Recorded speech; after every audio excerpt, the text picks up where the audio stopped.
네, 참 예수님, 김광도 고수마시입니다. 우리 천연성체 친구들 잘 지내셨나요? 네, 오늘은 제10과 교회는 이런 곳이에요를 배우는 차례예요. 우리 본격적으로 시작하기에 앞서서 교재에 나와 있는 우리는 하나라는 소창 함께 부르고 시작하겠습니다.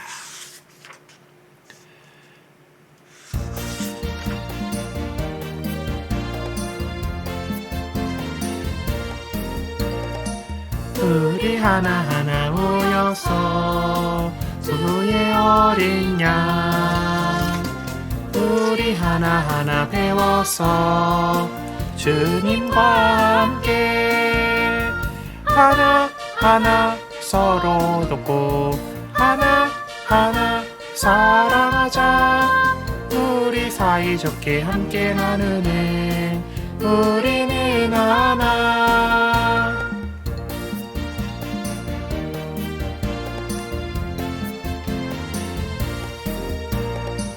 우리 하나하나 손잡고 예수님을 따라 우리 하나하나 배워의 원무 그 말씀 따라 하나하나 서로 돕고 하나하나 사랑하자.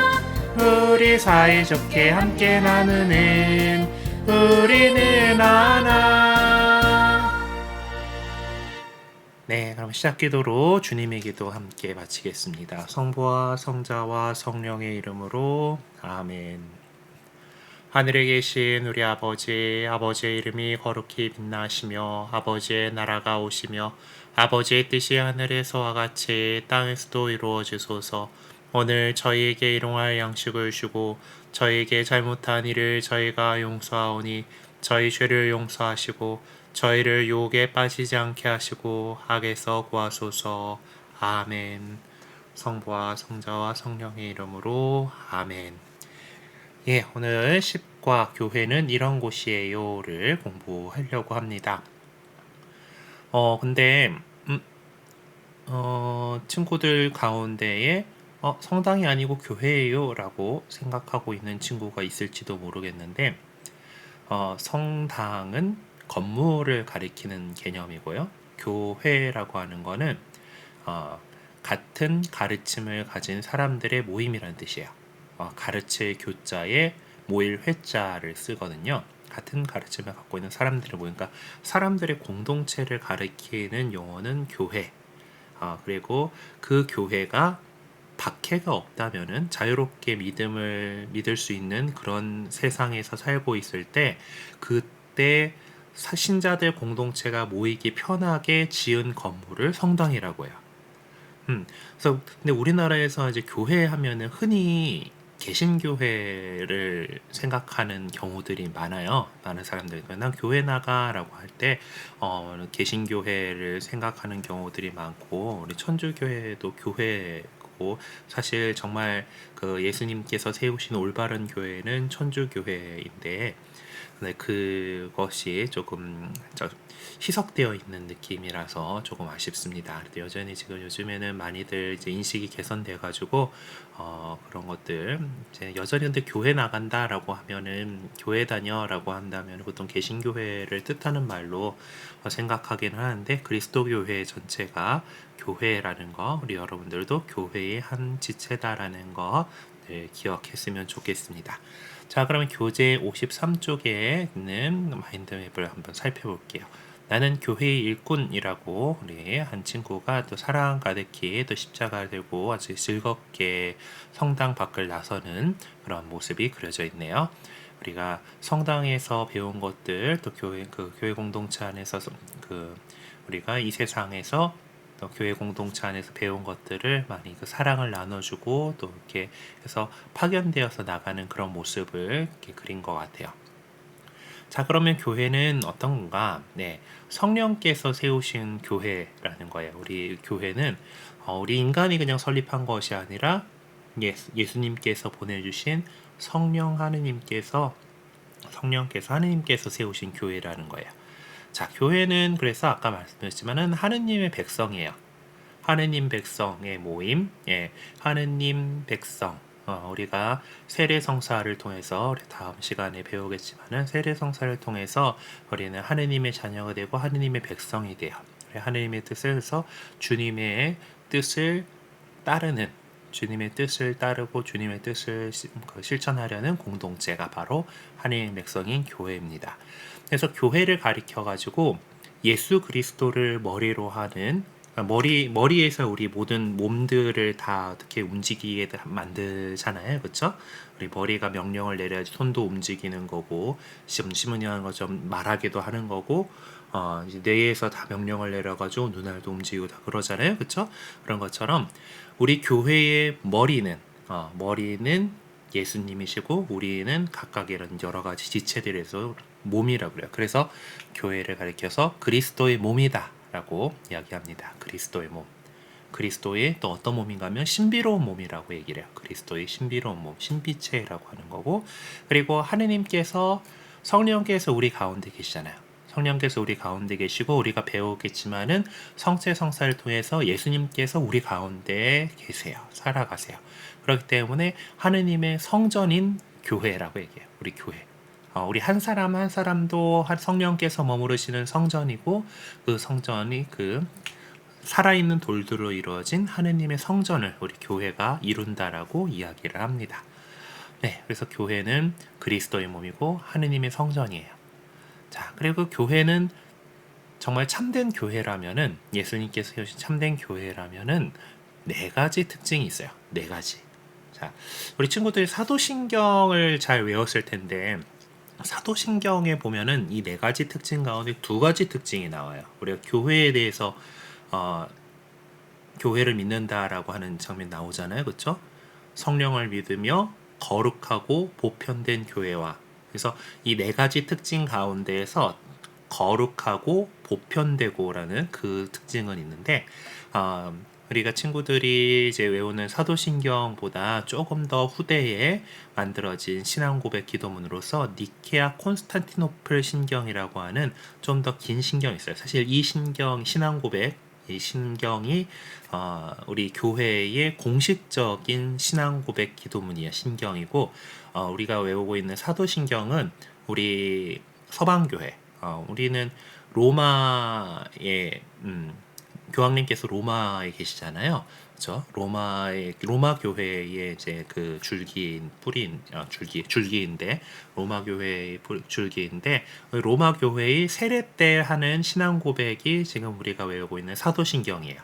어쨌든 그 좀 더 확장된 버전인 니케아 콘스탄토플 신경을 살펴보면 교회의 특징을 네 가지 특징을 얘기를 하고 있는데 첫 번째는 예수님께서 우리들을 모두 하나가 되게 해주십시오. 우리 노래 아까 소창 부른 거에도 하나 되게 강조했죠. 하나가 되게 해주세요라고 한 것처럼 하나이고 하나인 교회. 교회는 여러 이렇게 갈라지는 것이 아니라 하나인 교회를 이룬 하나인 교회 그리고 아까 얘기했던 사도신경에 나오고 있는 거룩한 교회 그리고 보편된 교회 그리고 하나가 저거가 제가 더 있는 게 뭔가 하면 사도로부터 이오는 교회. 예수님께서 사도들을 뽑으시는 장신 제자들 가운데서 사도들을 뽑으셔가지고 복음 전파의 사명을 맡고 교회를 맡기셨어요. 그 사도들의 후계자, 사도들의 또 제자, 사도들의 제자, 사도들의 제자 이렇게 해가지고 이 교회에는 사도의 전승이 있어야 돼요.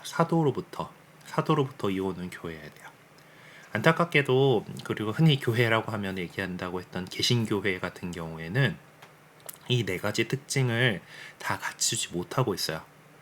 왜 그런가 하면은 이들이 이제 16세기경에 우리 천주교회에서 갈라져 나갔는데 물론 그 시절에 우리 교회가 좀 잘못하고 좀 안 좋은 그런 부분들이 분명히 있기는 있었어요. 하지만은 그 안에서 갈라져 나가면서 이것을 개혁해야겠다는 움직임을 갖다가 교회 안에서 한 것이 아니라 갈라져 나간 거예요. 찢어졌어요.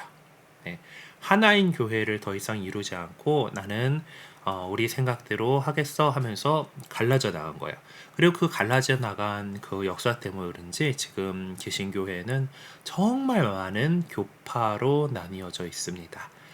정말 많아요. 네. 뭐 흔하게 우리가 볼 수 있는 개신교의 교파들만 해도 장로교, 침례교, 감리교, 뭐 또 뭐 있나 성결교, 뭐 등 성공회 등 우리 성공회 뭐 이렇게 루터교 뭐 이렇게 되게 많습니다.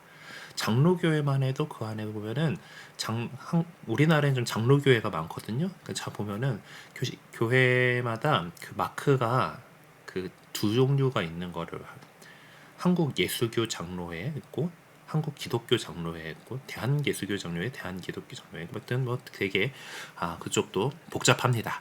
하나의 교회를 이루지 못하고 있어요. 그리고 사도로부터 이오는 교회를 거부해 버린 거죠. 사도로부터 이오는 교회 갖고 있는 우리가 우리 친구들하고 그 성경 수요식 할 때 말씀드렸었지만은 하나님께서 당신을 우리에게 드러내 보여주신 계시의 가장 중요한 축 가운데 성경 말씀이 있고 교회의 전통으로 우리에게 내려오는 성전 거룩한 전통이 있다 그랬어요. 근데 개신교회는 전통을 찾거든. 전통을 참면서 사도 전례성이라고 하는 사도로부터 이오는 교회의 그 구조를 거부해 버렸습니다.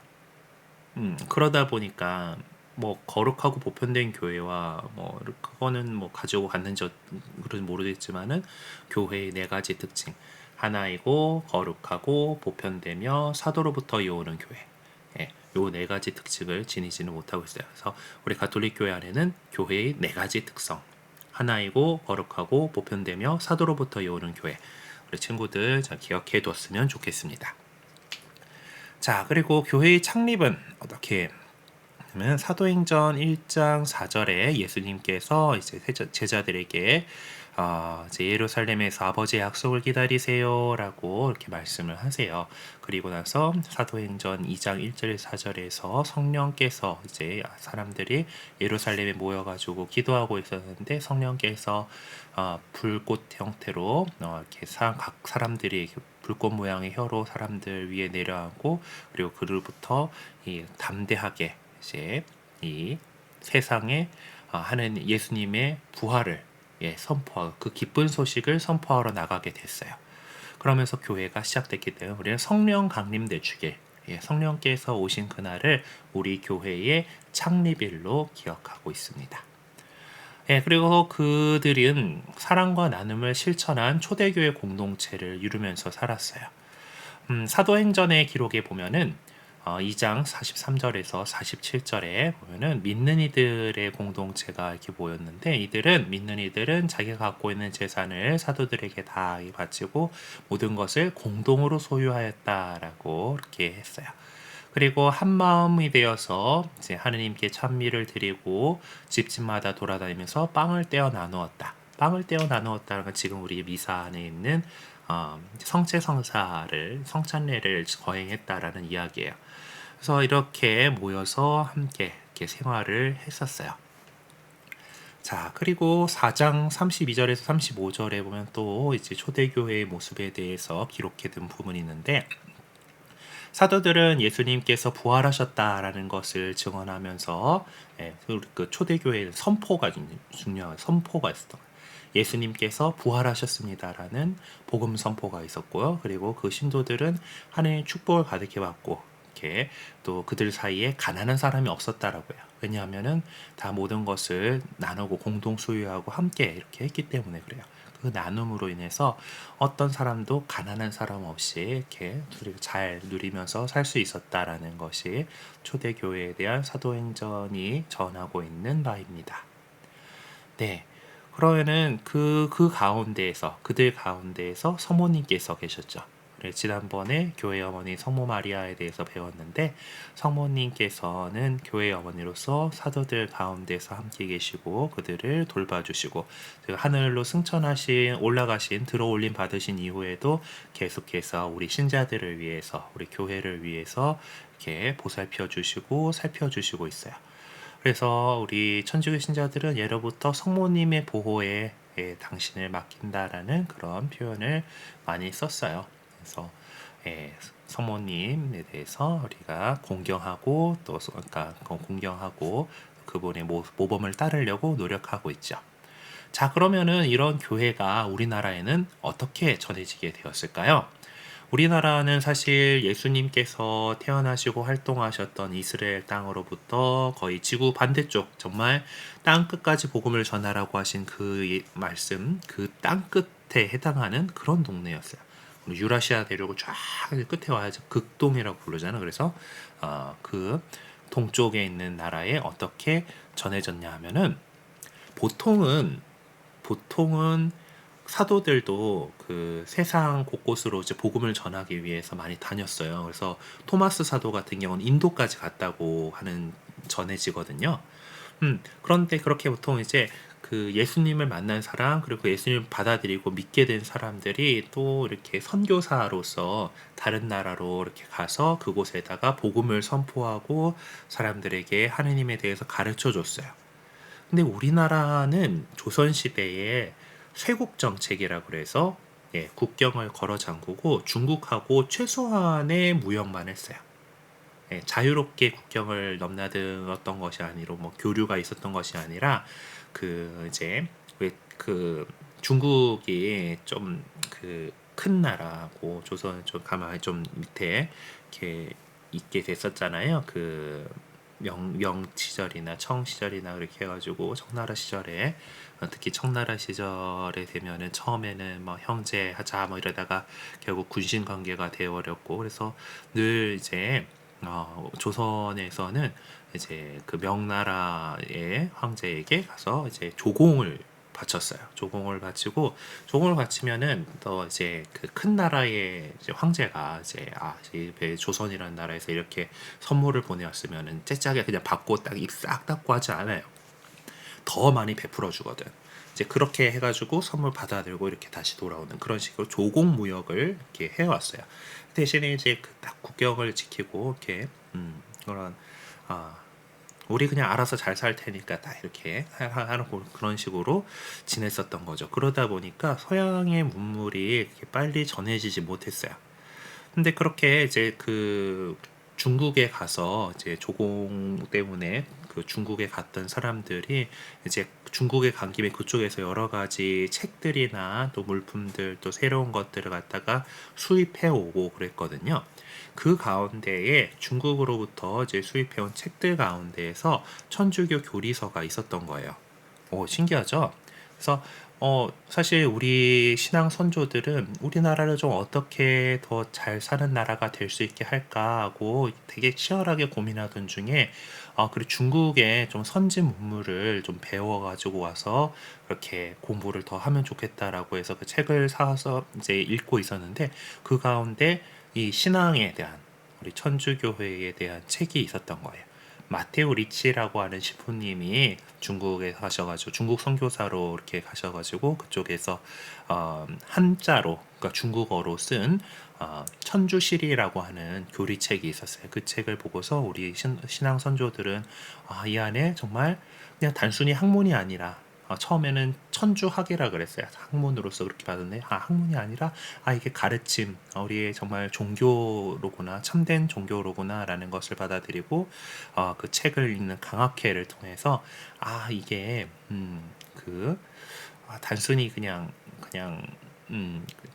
책이 아니라 정말 진리를 담고 있는 교리구나라는 것을 배우게 되고 이제 북경으로 이승훈이라고 하는 사람을 이제 아까 얘기했던 대로 이제 동지에 보면 사절을 보냈거든요. 동지사라 그래요. 동지에 되면 이제 사신들을 보내는데 그 사신 행렬에다가 이제 이승훈이라는 사람을 보내가지고 북경에 가면은 거기는 이미 그 성당이 있었으니까 그쪽에 가서 거기 신부님한테 이제 얘기를 하고 이제 이렇게 우리가 이제 신앙을 이제 조선에서 책을 통해서 이렇게 받아들이게 됐습니다 하고 이렇게 가서 세례 성사를 받아요.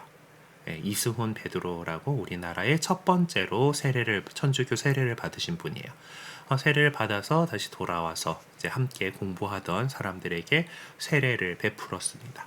자, 그런데 조선 시대에는 신분이 있는 사회였어요. 양반이 있고 상민이 있고 양반이 있고 중인이 있고 상민이 있고 이제 천민이 있던 그런 신분제가 공고하던 그런 시대였는데 그리고 이제 유교적인 그런 것들 사상이 이렇게 있었는데 우리 천주교 신자들은 우리가 다 모두 하느님의 자녀잖아요. 그럼 우리는 서로는 형제 자매란 말이야.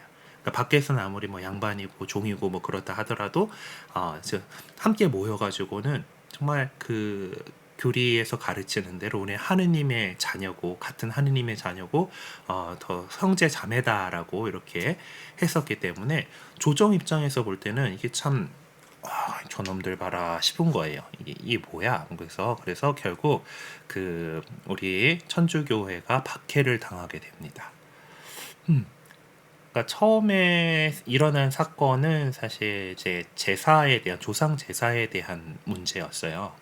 그 당시에 우리 천주교회는 제사를 동아시아 문화권에 있는 이 제사를 갖다가 어떤 우리가 부모님 또 조상들에 대한 공경을 표하고 그냥 어떤 예의를 갖춘다라는 것으로 받아들이지 않고 저거 미신인데 조상신 막 이런 거 아니야? 미신이잖아. 우상 숭배야 잘못하는 거야 라고 해가지고 그거 금지를 했었어요. 그래서 그거에 따라서 이제 정말 제사를 안 지내고 신주단지를 이제 없애고 하는 그렇게 실천을 한 신자들이 있었고 그걸 빌미로 해가지고 이런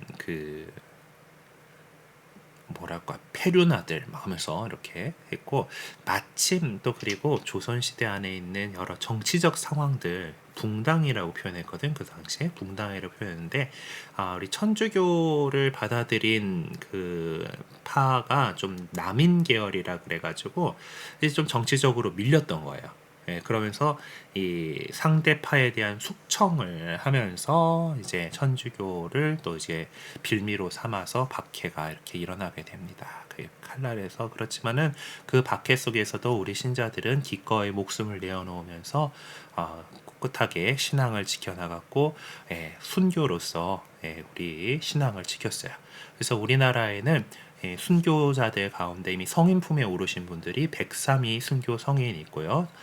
성 김대건 안드레아 사제와 정하상 바오로와 동료 순교자들 103위 분이 있고 또한 이제 지난 2014년에 프란치스코 교황님께서 우리나라에 오셔가지고 이제 그 광화문 광장에서 시복식이 있었잖아요. 윤지충 바오로의 123위에 이제 복자품이 있었어요. 네.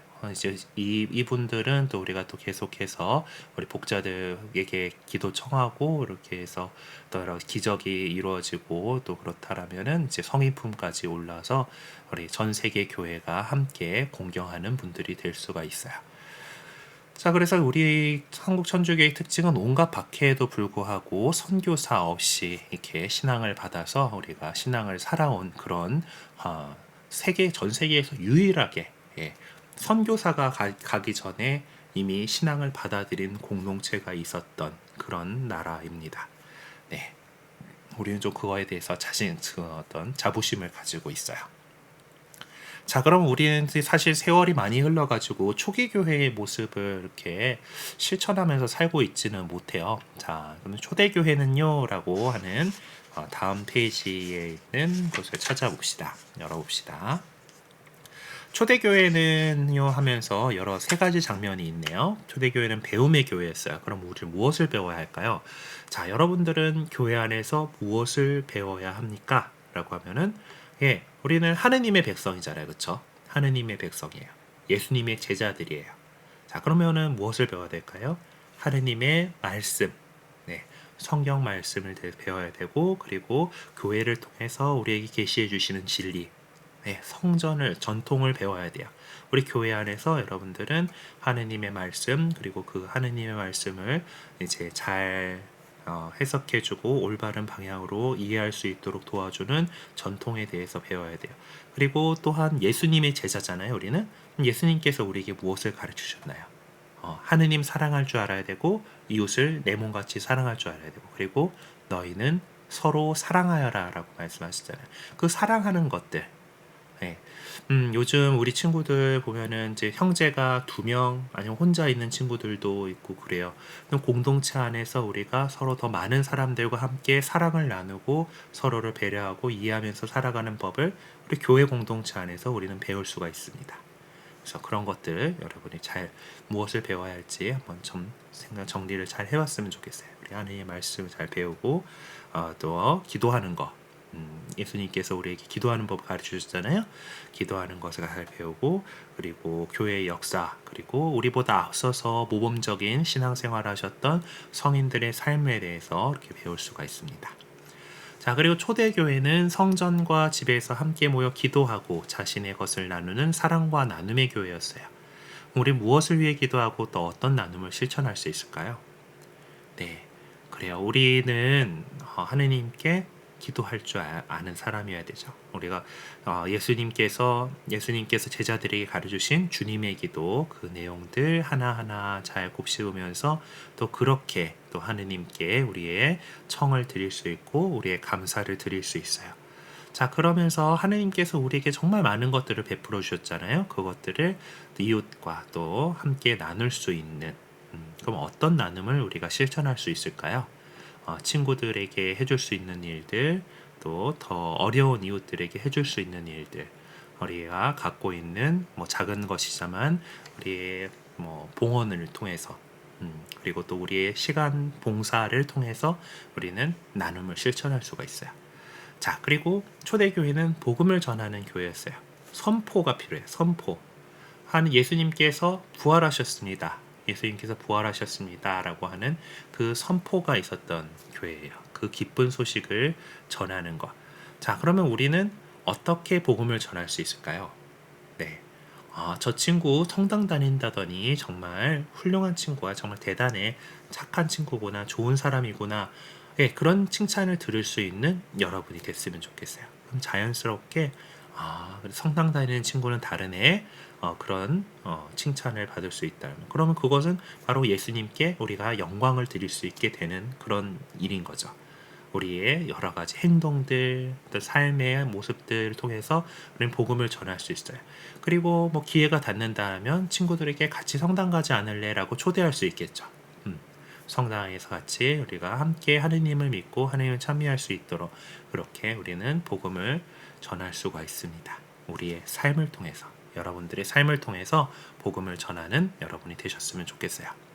자, 그러면은 또 이야기하다 보니까 신부님이 너무 자세하게 투머치를 한 것 같긴 하지만은 우리 또 배워야 될 것도 배워야 되니까, 자, 하느님 백성인 교회라고 55쪽에 있는 마인드맵을 봅시다. 자, 하느님 백성인 교회는 여러 가지 이제 여러 사람들로 이루어져 있어요. 그 가운데 여러분 이제 세례받은 여러분들 가운데서 이 신자들 가운데에서 교회를 잘 이끌어 나가기 위해서 하느님께서 어떤 사람들을 뽑아 세우셨어요. 예, 바로 그게 신부님 같은 성직자들이고 또 우리 수녀님들 같은 수도 생활하시는 수도자들이에요. 자, 그러면은 우리 성직자들 가운데서 가장 으뜸 누굴까? 예, 교황님이에요. 교황님은 예수님의 대리인으로 전 세계의 신자들을 돌보시는 분이에요. 지금 교황님 누구일까요? 우리 친구 잘 알고 있는 프란체스코 교황님이세요. 네, 프란체스코 교황님이 지금 현재 교황님이시고 또 예, 우리 그래서 미사 때마다 우리 교황 프란체스코와 하고 또 우리 주교 이제 옆에 우리 주교님 이제 우리 교황님께서는 로마의 주교고 주교들의 대표로서 이제 전 세계 신자들을 돌보시는 분이시고, 이제 우리 서울대교구로 이렇게 좁혀 들어오면은 서울대교구 안에서 신자들을 돌보시고 우리 신자들의 일치의 중심이 되시는 분은 바로 주교님이세요.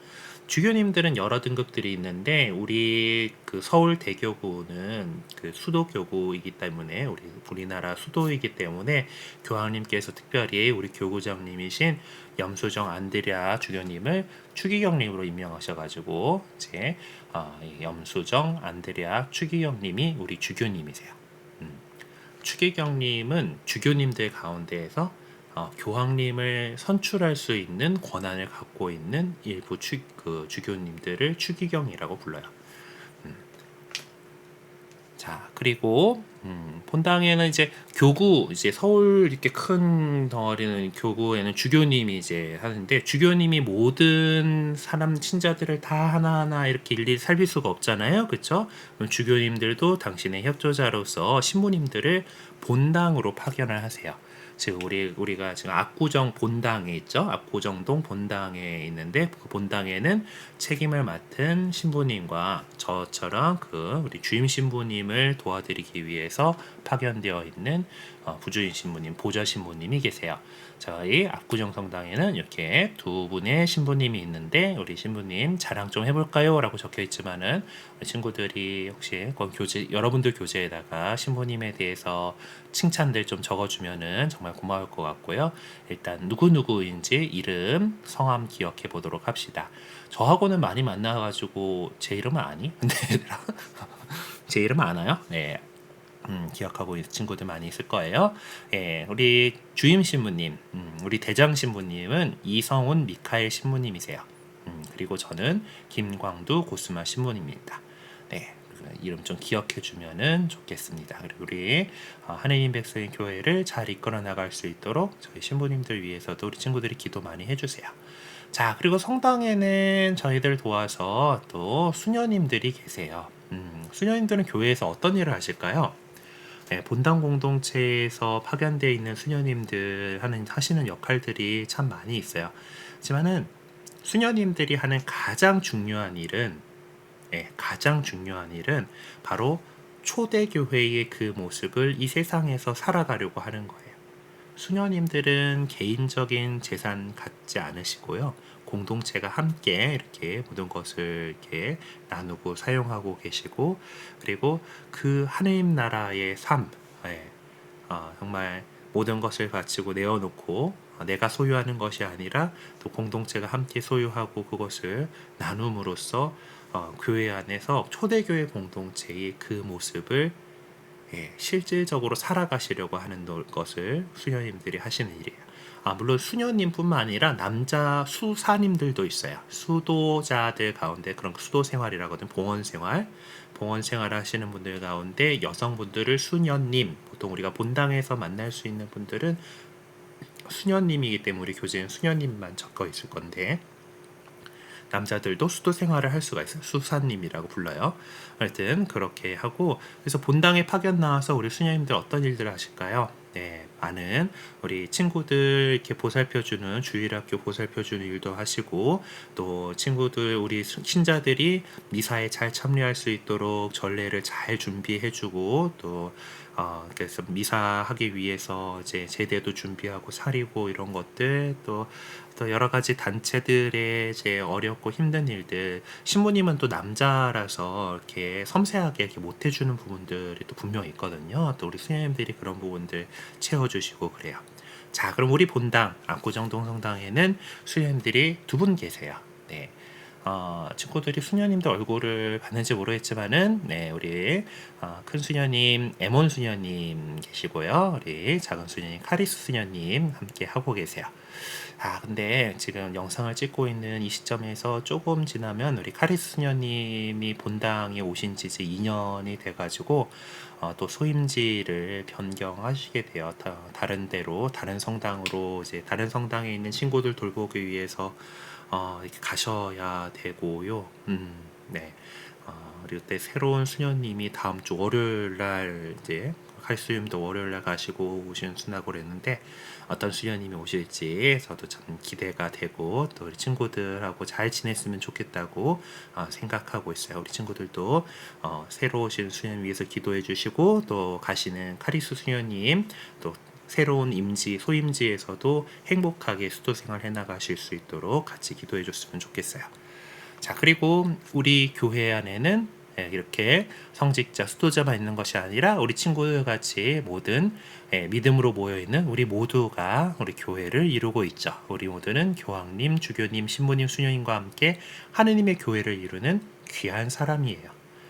그렇기 때문에 미워하는 친구, 싫은 친구들 역시 하느님께서 아끼는 교회 안의 사람입니다. 그래서 우리 모두 서로 사랑하고 아껴주고 해야 됩니다. 그래서 여러분들 하느님, 예수님께 우리가 사랑 배웠으니까 그 사랑 잘 실천하면서 이렇게 함께 살아갈 수 있으면 좋겠어요. 신부님이 교회에 대해서 얘기하다 보니까 벌써 시간이 많이 지났는데, 그래도 짧게 성 유대철 베드로에 대해서 말씀드려야 돼요. 우리 103위 순교 성인 가운데 가장 어린 순교자예요. 14살에 순교하셨는데 유대철 베드로 성인, 우리 친구들하고 나이 차이 얼마 안 나죠? 예, 우리 친구들도 유대철 베드로 같은 그런 강한 믿음도 올바른 삶을 살아가길 바래요. 유대철 베드로 성인의 가족은 아버지 유진길 아우구스티노가 있었고, 이분도 성인이세요. 그리고 어머니 계셨는데 어머니 누나 있었는데 잘 알려져 있지 않아요. 네. 어린 시절에 성품이 유순하고 인정이 많았고, 그리고 아버지의 그 기도하시는 모습을 따라서 이렇게 그 믿음을 물려받게 됐어요. 하지만 어머니는 신자가 아니었나 봐요. 여러 믿음을 갖고 있지 않았고 막 설득하고 위협하고 이렇게 했지만은 유대철 베드로 성인은 그래도 그 믿음을 흔들리지 않고 이렇게 지켜나가고 있어요. 근데 이제 박해가 일어나서 이제 순교하시게 됩니다. 그래서 박해가 일어났다는 거는 천주교 믿는다는 사람들을 다 잡아가두고 또 죽이고 하는 그런 일이 일어난 거죠.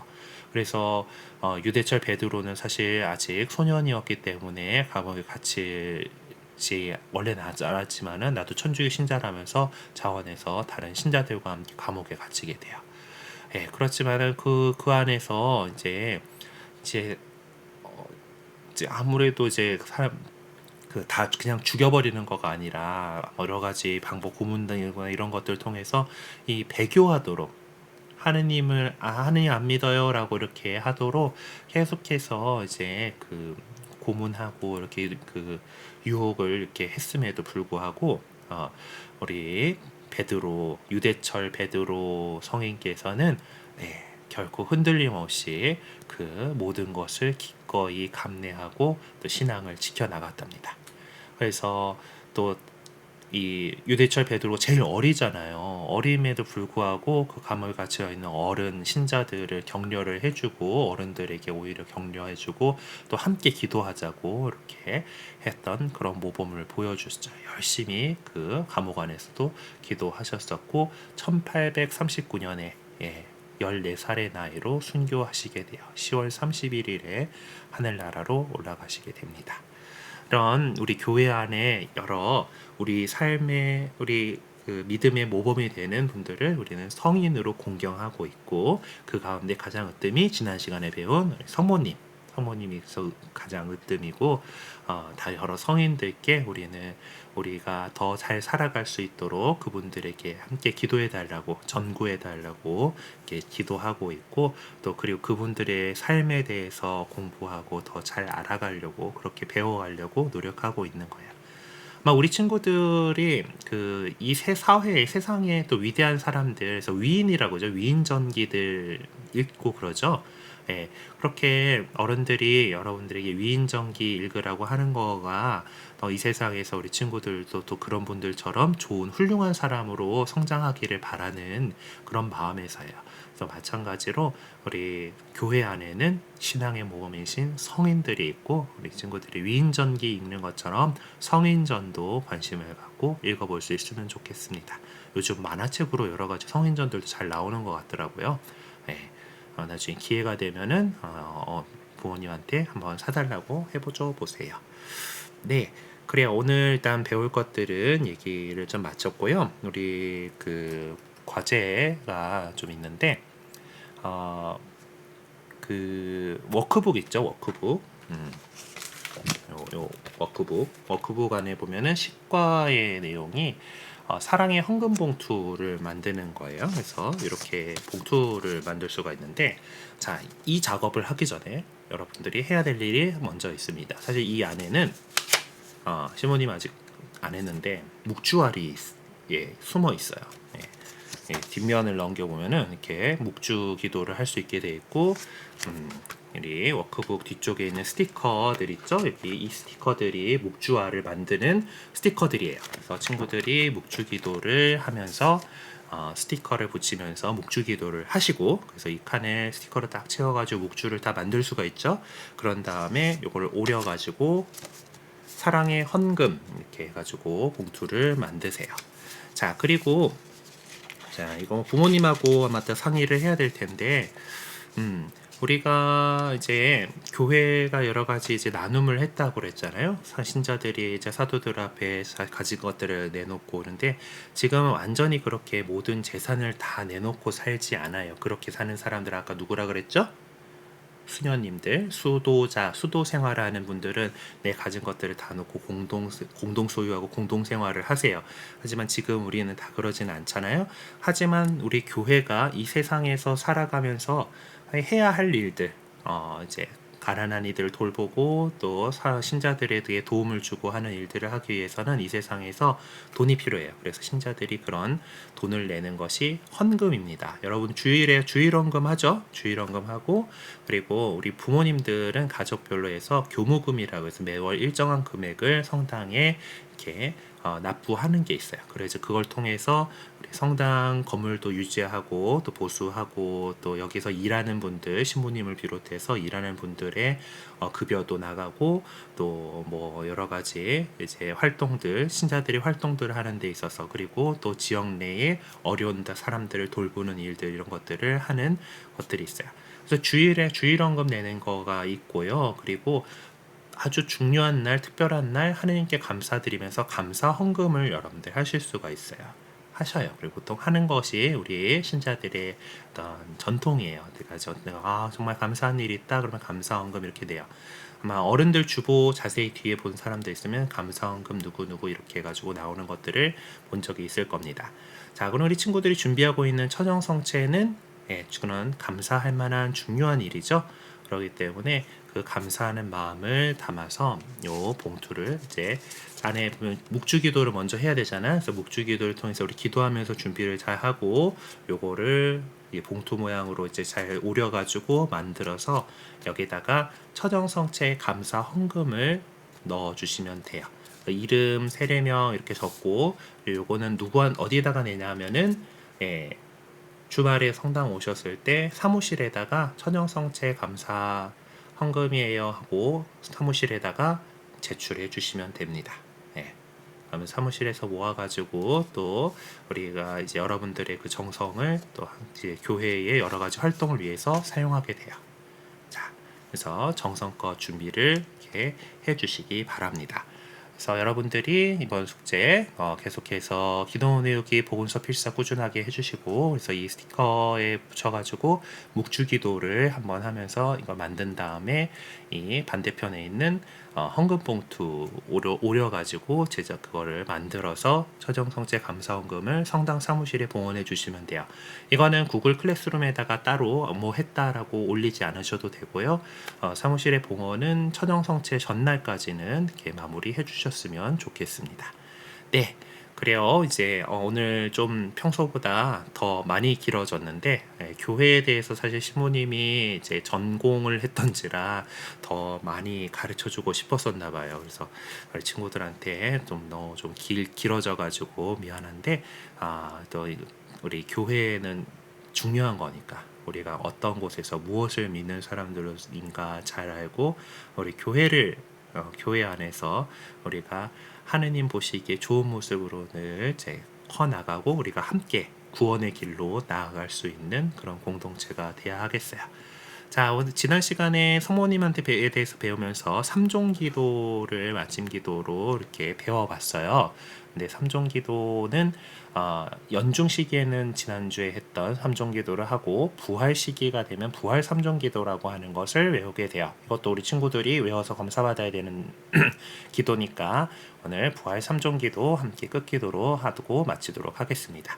성부와 성자와 성령의 이름으로 아멘. 하늘의 모님 기뻐하소서 알렐루야. 태중에 모시던 아드님께서 알렐루야. 말씀하신 대로 부활하셨나이다 알렐루야. 저희를 위하여 하느님께 빌어주소서 알렐루야. 동정 마리아님 기뻐하시며 즐거워하소서 알렐루야. 주님께서 참으로 부활하셨나이다 알렐루야. 기도합시다. 하느님, 성자 우리 주 예수 그리스도의 부활로 온 세상을 기쁘게 하셨으니 성자의 어머니 동정 마리아의 도움으로 영생의 즐거움을 얻게 하소서. 우리 주 그리스도를 통하여 비나이다. 아멘. 성부와 성자와 성령의 이름으로 아멘. 네, 부활 삼종 기도는 중간에 성모성이 없어요. 좋죠. 네요. 기도문들 잘 외우고 있길 바라고요. 오늘은 여기까지 할게요. 다음 영상에서 또 만나요. 안녕.